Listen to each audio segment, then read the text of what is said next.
What are the top 10 storylines for the 2025 Classic? That's what we're going to talk about right now. And this episode is brought to you by Fishing Boat Docks, James Watson himself.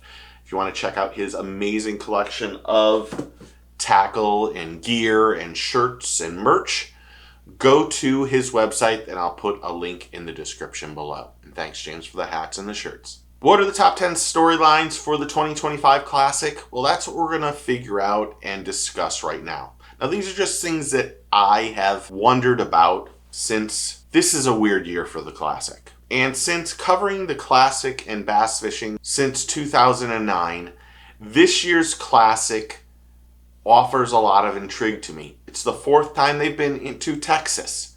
This is the second time in the last 4 or 5 years that they've been to Ray Roberts. And how it's going to fish is drastically different now in 2 months in March than the last time they were there in June. But my first storyline is, will a Texas angler win the Classic? When I first started covering the Classic, the angler who it was his home pond or lake just didn't seem to ever make it or ever win. And it was because there's a lot of pressure that's put on you when that's your body of water or your favorite pond. And many people don't realize the stress and the issues that come up when you are the favorite. The media exposure, the amount of pressure that's put on you, there's a lot of things. But in recent years, the angler who has had that pond as their home lake has done very well. And we've seen many winners come from that exact pond and win the Bassmaster Classic, the most prestigious tournament there is in the world. But my first storyline is, will someone from Texas win the Classic? Number 2, Jordan Lee, been back for a year, the Golden Boy. Can he come back and win the Classic and win his third Classic? Now, Jordan, when he was with BPT, did very well. He came back to the elites last year using his exemption and did really well. Started off on fire. It looked like he was the possible angler of the year. I think Jordan is one of the best anglers out there. I think he can do everything. At the Classic, there's going to be a lot of scoping. So Jordan will be one of the favorites. But can he come back and win his third Classic? That's what we're going to find out. Forward-facing sonar will be pivotal in this Classic. There are going to be people that are fishing shallow. But the problem is that when we went back there in 2019 at Ray Roberts, it was flooded. It's probably not going to be flooded this year. So that's going to change everything in fishing. They're not going to be able to fish laydowns and structure and weeds and grass and all that stuff. That probably will not be happening. But forward-facing sonar and getting deeper, and there will be anglers that fish shallow that beat the banks because they're going to be in spawn or possible pre-spawn. But how pivotal will the forward-facing sonar technology play in the 2025 Classic? Number 4, can an elite rookie from the 2024 class win the Classic? I think there's a good possibility. I think when you look at the class of rookies that have come in from 2024, and 9 of them made the Classic out of 56 anglers, there's a good shot that one of those 9 anglers will be on that leaderboard in the top 6. Can they win it? Yes. They're all great scopers. And I believe their forward-facing sonar is going to be extremely important at this Classic. Number 5, can a bank beater, brush piler, shallow angler win the Classic in 2025? They can. Will it happen? I guess we'll see. I don't think so.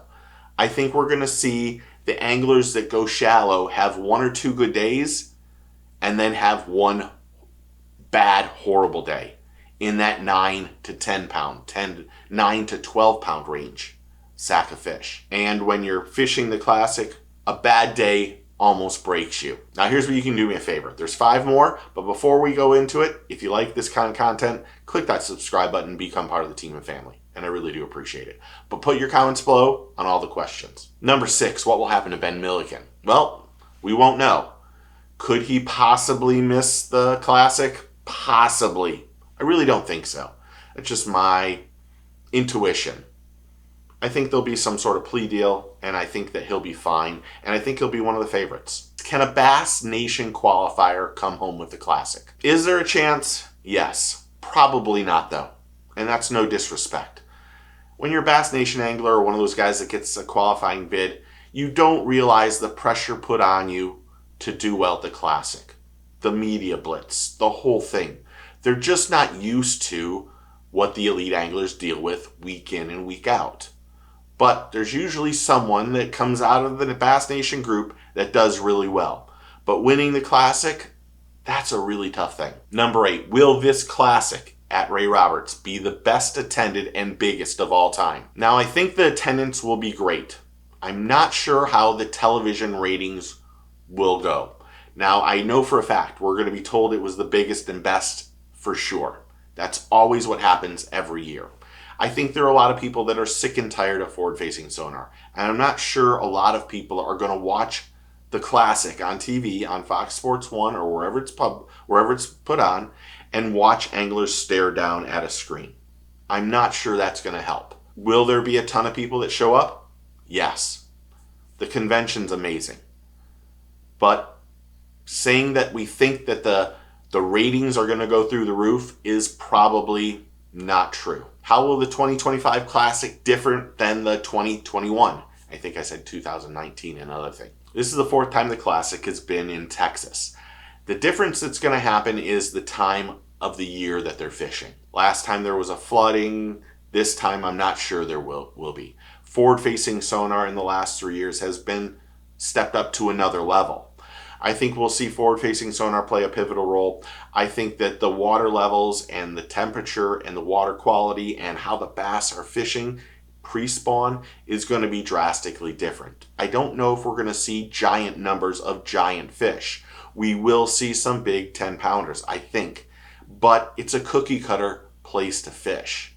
So someone getting 2 or 3 cookie cutters and 2 big fish are going to make their life they're going to be very happy with their life. And last but not least, can Justin Hamner win back-to-back Classic titles? I think Justin is the sneaky silent favorite here. I think that he scopes well. He had an amazing year. He won last year wire to wire. I think he now knows what it takes to fish. A lot of these guys always use the analogy, oh, we're going to swing for the fences because there's no points. There's nothing to do with AOI. I'm not sure that's the right thing to do. I think when you start doing that, you start speeding up how you fish different water than you're used to, you're not fishing the right way, and they start to get themselves in a frantic pace. And I think when you learn to win the Classic, you know it means you have to be consistent. You need to find the right fish, you need to catch them, and then find other fish to upgrade. Those guys that are swinging for the fences are just striking out a majority of the time. And it's an analogy that I just dislike. Just like someone saying, oh, he's a hammer. Obviously, if you're on the leech, you're one of the best anglers in the world. But saying a person's a hammer just makes me sick. So what are your thoughts on those top 10 storylines that I think are going to happen? So what are your thoughts on those storylines for the Classic here in 2025 on Ray Roberts? Comment below and tell me what you think. Thanks for all the new subscribers. Thanks to the new members. Thanks to everyone who's interactive on the channel. You guys rock. I appreciate you. I'm humbled by you, and you're amazing. But if you're not a subscriber, you should be. So click that button, and welcome to the team. Remember, take a kid fishing, tight lines, cheers, and get your fish on.